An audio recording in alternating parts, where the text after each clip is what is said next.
New ইয়র্কের bronze. আমার বাসাটা এখানেই।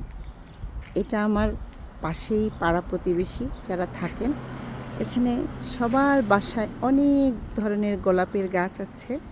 রাস্তাটা অনেক সুন্দর, নিরিবিলি। এটা যেহেতু আবাসিক এলাকা, এই সময়টাতে সবাই মোটামুটি অফিস আদালতে চলে যান। এখানে মানুষজন বলতে গেলে কেউই এখন বাসায় নাই।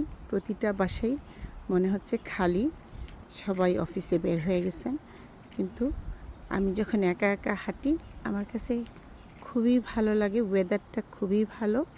এখন শীত কমে আসছে, গরমও অতখানি নাই, খুব সানি ডে। এরকম একটা সানি ডেতে হাঁটতে পারলে খুবই ভালো লাগে, আনন্দ লাগে। আমি আপনাদেরকে আমার বাসার আশপাশ যারা প্রতিবেশী আছেন মোটামুটি সবার বাসাই আমি দেখানোর চেষ্টা করছি।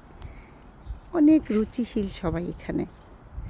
যার বাসা যত বড়ই হোক না কেন, ওনাদের ফ্রন্টে মানে সামনের অংশটুকু খুবই পরিষ্কার পরিচ্ছন্ন, অনেক নিরিবিলি, ভালো লাগে, অনেক ভালো লাগে। আমাদের দেশেও হয়তো এরকম একটা পরিবেশ তৈরি করা যেত, কিন্তু আমরা একটু নয়েজ পছন্দ করি। সবাই শব্দ করে গাড়ি চালাই।